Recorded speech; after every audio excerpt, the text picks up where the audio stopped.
Hey guys, welcome back to the Readers. I hope you are having an amazing day. Let's get right into the stories. The first one is Pro-Revenge Story. The setting, I worked in a moving company for a year before being laid off, along with half the crew as I was told, in early 2023. During that time, I would learn just how, I wouldn't say pompous, more like bossy, some clients tend to be. Military types fit this requirement most definitely, and understandable in some ways, insufferable in others. The story, a client, let's call him Mr. Rawlings, wanted his stuff moved from a decent place in San Diego to a spot in the downtown area. Really nice apartment he picked out too. Now, the policy the company had was that he pays for 2 hours worth of work when he books a move, to somewhat guarantee some amount of income, and after those 2 hours we charge him the hourly rate. As myself and two other guys are busying ourselves with wrapping all the furniture, loading up the cardboard moving boxes, and hauling all the stuff up and into the truck, I overheard Mr. Rawlings talking to his wife saying something like, "I'll only pay them for 2 hours for the move total, no big deal, sweetie." "You sure that'll be enough time?" she asked. "Trust me, these guys are overpaid as it is," he replied with a dismissive wave. "No big deal," I say to myself, and I take the time afterward to let the guys know it's most likely one of the 2-hour jobs. "Heads up, fellas. Client's planning to cut us off at the minimum," I warned them. Dave, the newest guy on our team, sighed. "Again? Third one this week?" "Nothing we haven't done before," I replied. "But hey, mild annoyances at best."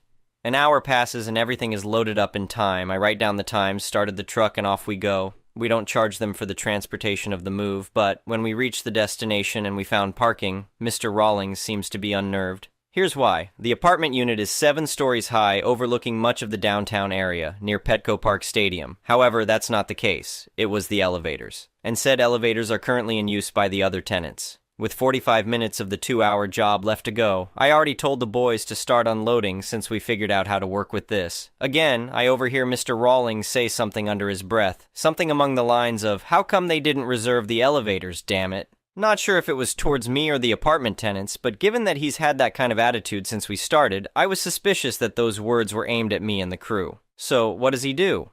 Usually in this situation, most clients grumble and go along with it, but not Mr. Rawlings. He starts shouting at us to hurry up. "You guys need to move faster, the clock is ticking," he barked, pacing back and forth. "Sir, we're going as fast as we can," I replied, trying to keep my cool. "Well, it's not fast enough," he snapped. Meanwhile, myself and 2 other coworkers are busting our asses to unload the boxes and send them up the elevator. I'm tired, my lungs are burning from the strain of the job, my entire body is sweating pretty damn profusely, plus I got the client pacing back and forth looking like he's about to explode. Finally, Mr. Rawlings snaps and starts an argument with me about the 2-hour mark having passed and how he's not paying for the rest of the move, red-faced and screaming at my face. "This is ridiculous. You people are incompetent. I'm not paying a cent over what I already agreed to." ahole_mode.exe engaged. Formulating_escape_route.exe in progress. Initially, I've tried to calm him down. "Sir, please understand, the elevator situation is beyond our control. I don't want to hear excuses," he interrupted. Just when the other 2 guys reappear from the elevator, I tell them to stop. I look to Mr. Rawlings and asked amidst the screaming, "Sir, just to be clear, do you want to continue the move past the 2-hour mark?" "Yes, obviously," he said, throwing his hands up. I then asked to clarify, "And you will not be paying us for the remainder of the move past the 2-hour mark as it'll render our services complete?" "That's right," he huffed. I also ask if he's sure, as we will not move anything into the apartment once our services are complete. He gives me this, "Are you kidding me?" face and says, "I paid you guys to move my stuff into my apartment." I hit back with, "Sir, you paid for 2 hours of our time." To which the man said, "I'm not going to pay you extra for your incompetence." And there it was. Hook, line, and sinker.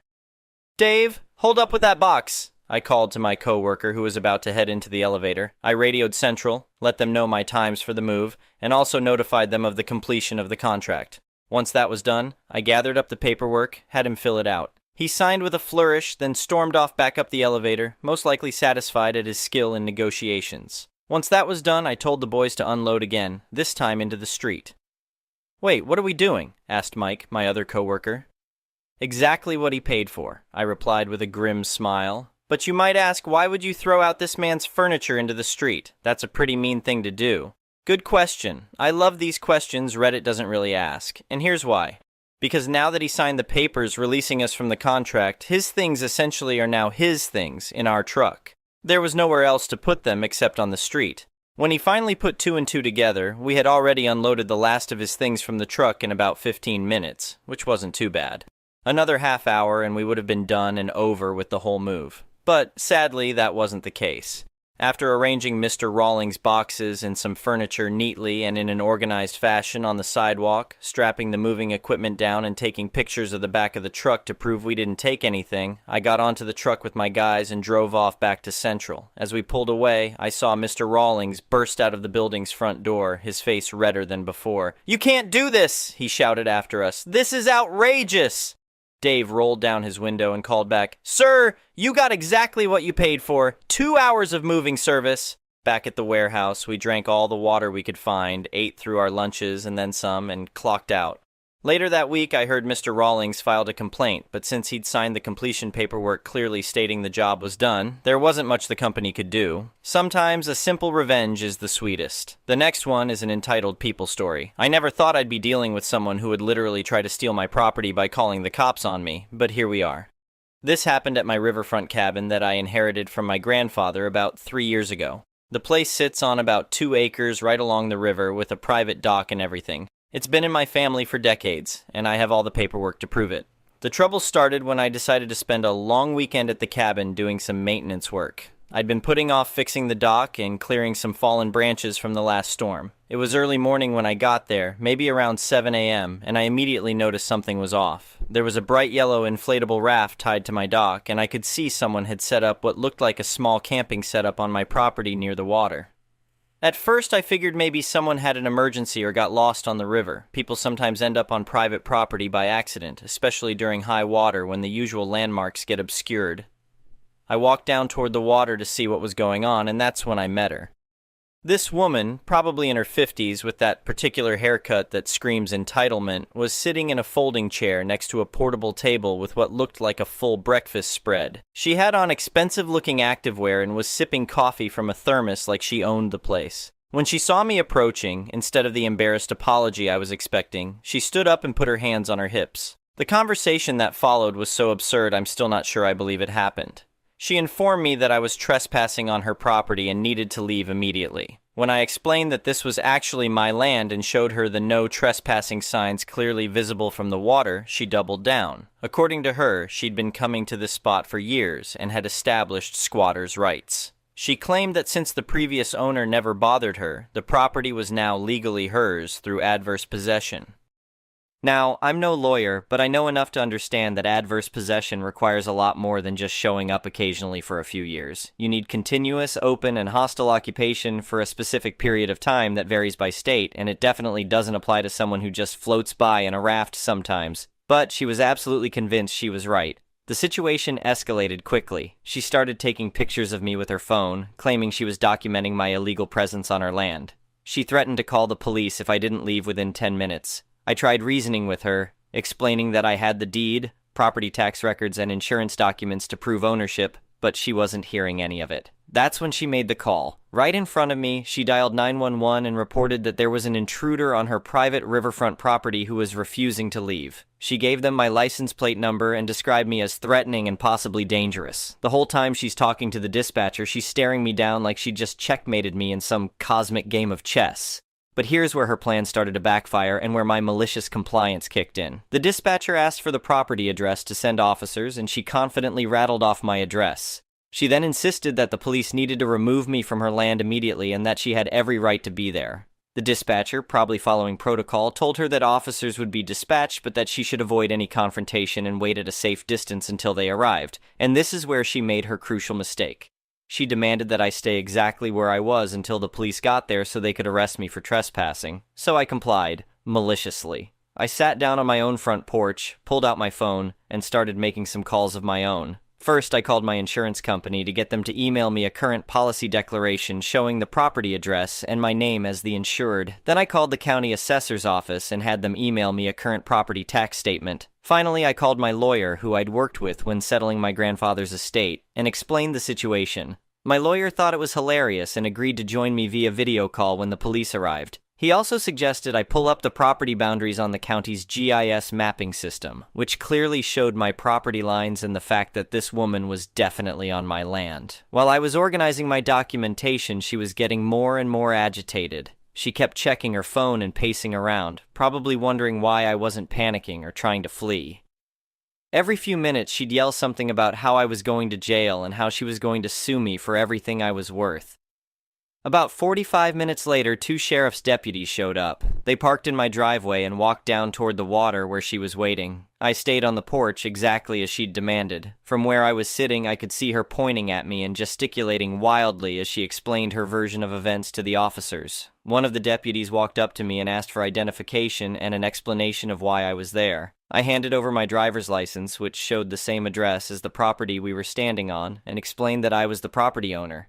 The deputy looked confused and radioed his partner. That's when both deputies came up to the porch, and I showed them everything I'd prepared. The deed, the property tax statements, the insurance documents, and the county GIS mapping on my phone that clearly showed the property boundaries. I also had my lawyer on a video call who verified that all the documentation was legitimate and that I was indeed the legal owner of the property. The deputies were professional, but clearly annoyed at having their time wasted. They went back down to speak with her, and I could see the conversation becoming more animated. She was pointing at various landmarks and pulling out her phone to show them pictures, but it was obvious things weren't going her way. After about 10 more minutes, one of the deputies came back up to me and apologized for the confusion. He explained that the woman was refusing to leave and was now claiming that even if I owned the property, she had established rights to use the waterfront area. She was also insisting that they needed to arrest me for threatening behavior despite having no evidence of any threats. This is where the malicious compliance really paid off, because she had specifically demanded that I stay exactly where I was until the police arrived, and because she had called 911 claiming to own property that was clearly mine, she had now committed several offenses herself.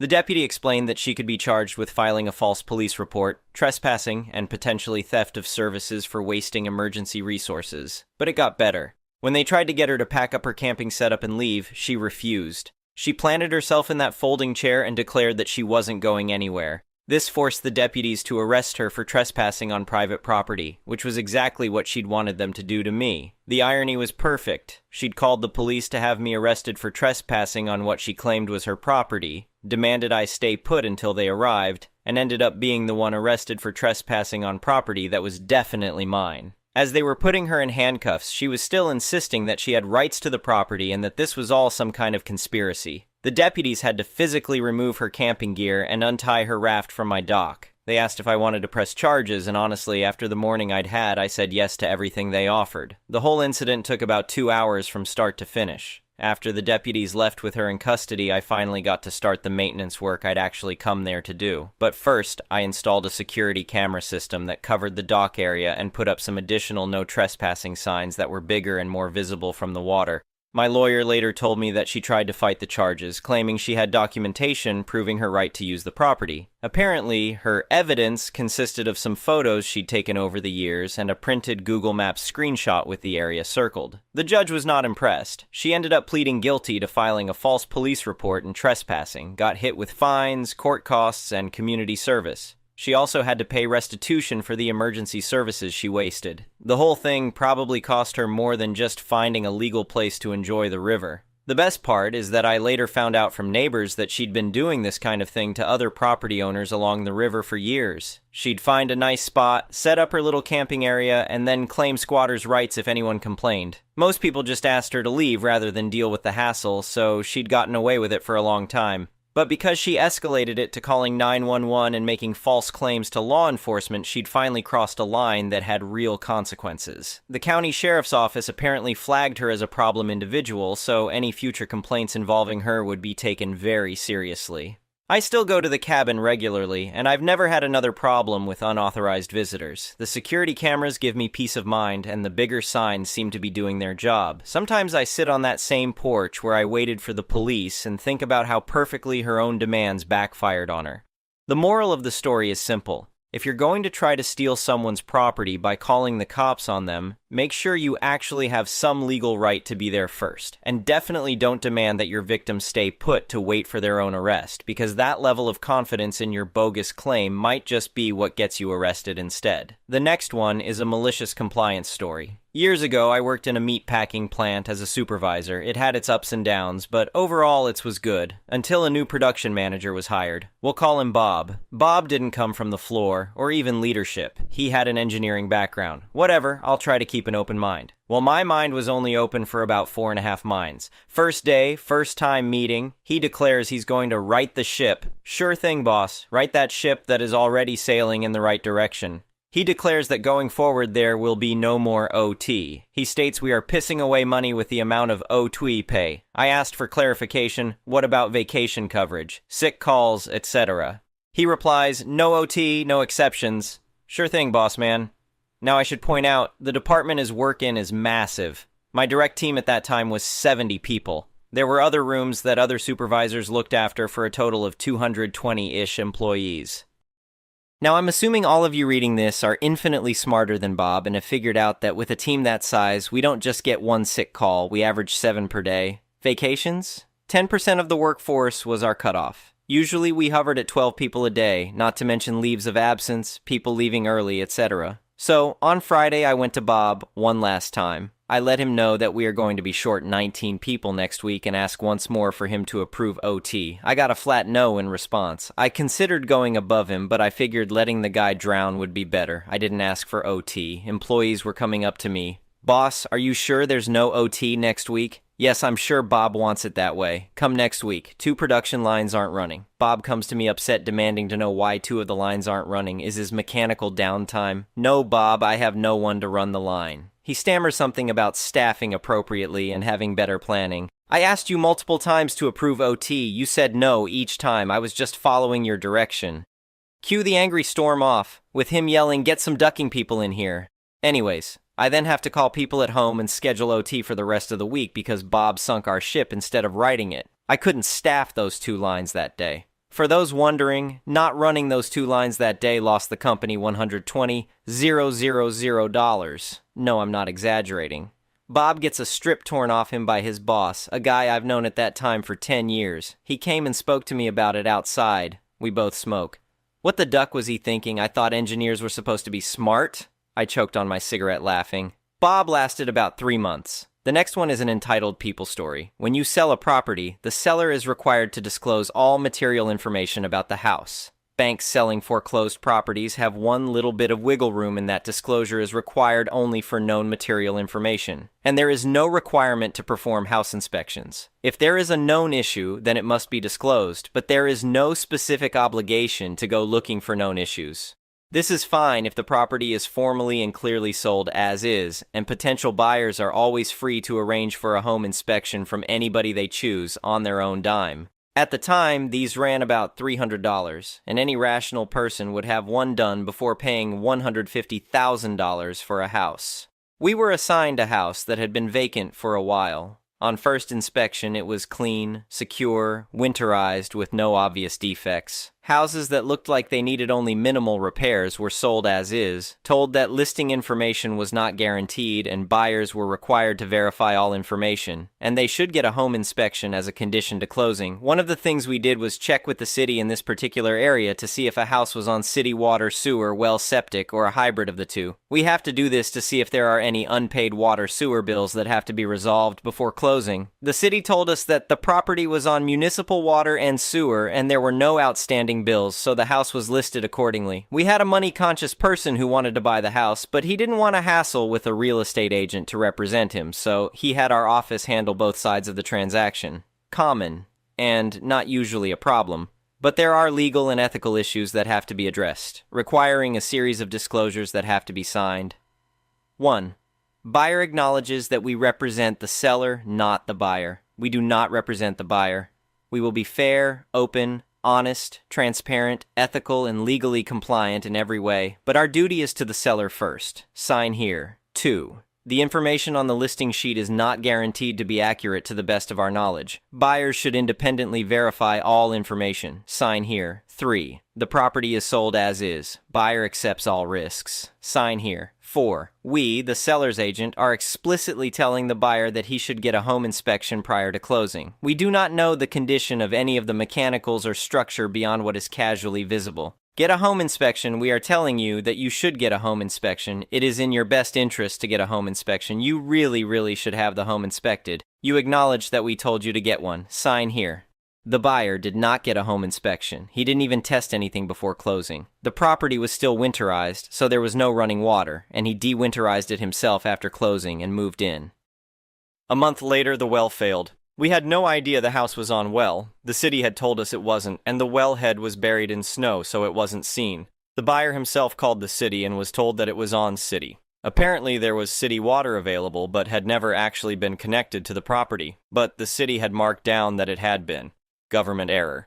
The cost to drill a new well and to connect to the city's water supply was about the same, $15,000 either way. So, he sued us. Not the bank, us, the listing office, for not telling him there was a well or that the well we didn't know about might fail. There was a pressure tank that was visible in the basement, but a winterized property by definition has no running water, and as houses convert, sometimes they would leave the pressure tanks behind either because they were lazy or because a pressure tank can be used to help boost pressure in areas where the city supply pressure is low or irregular. Unless you dewinterize the property and have it inspected, there is no way to know why such a tank is still there. We show up in court, and his entire argument was that he was trying to do what was best for his family, and saving $300 was saving $300, and he deserved the money to resolve his problem. We showed every document he signed, including the one where we strongly advised him to get a home inspection and that he explicitly declined to do so, accepting all risks of the property as is.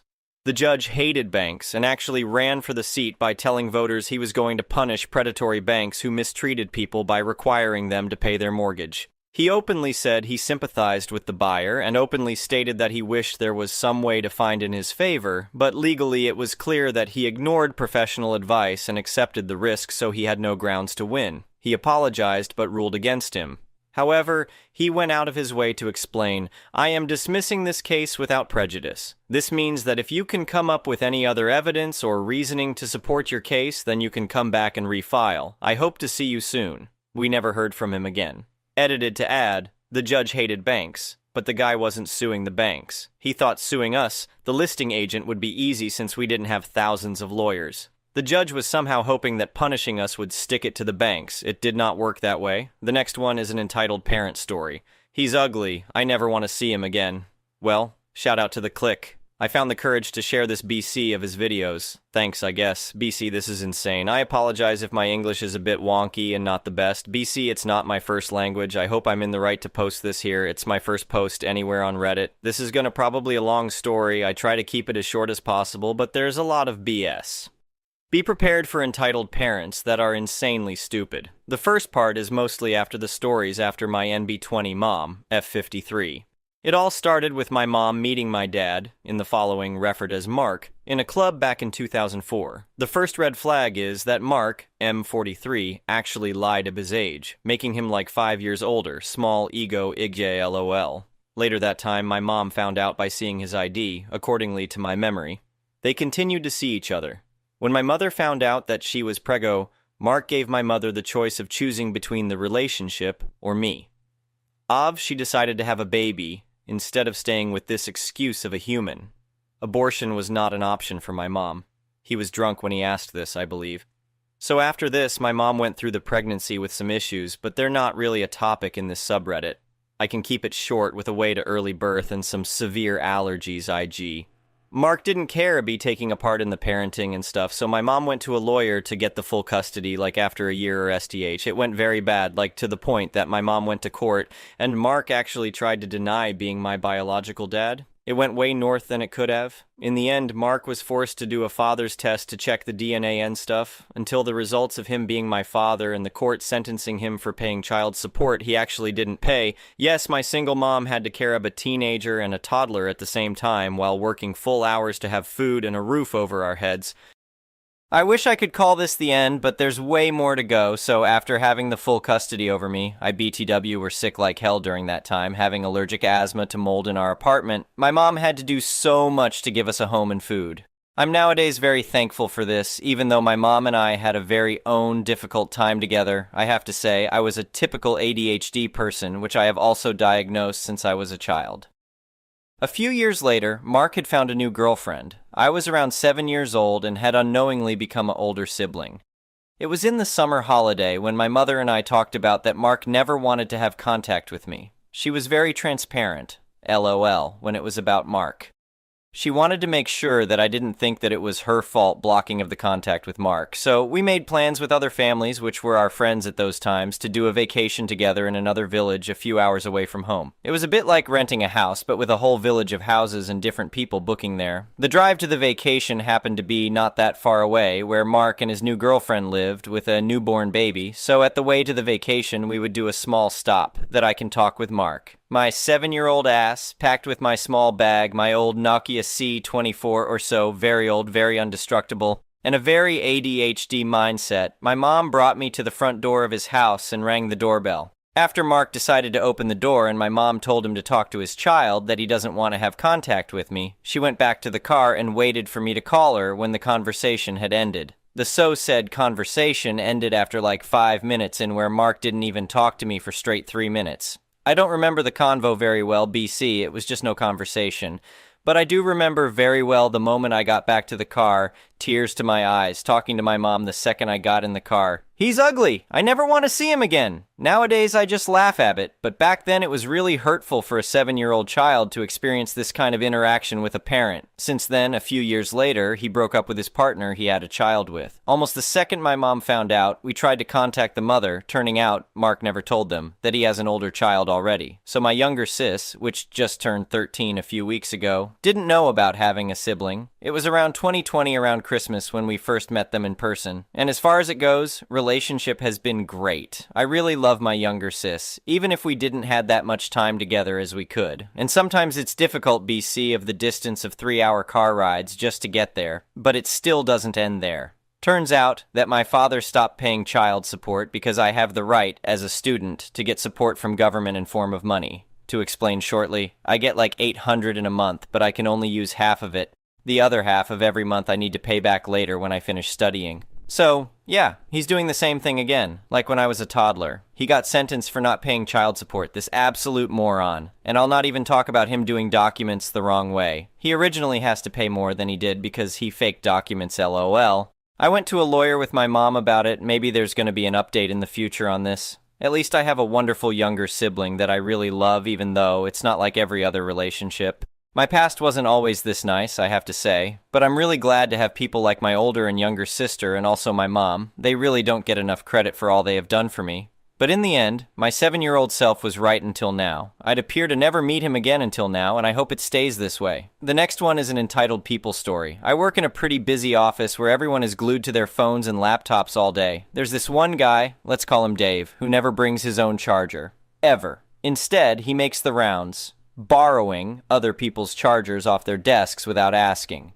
I can't count the number of times I've come back from a meeting and found my phone unplugged, his sitting there at 100%, and my charger tangled up like it had been through a tornado. He'd always laugh it off with, "Come on, man, I'll just be a minute." Except a minute was always like 2 hours.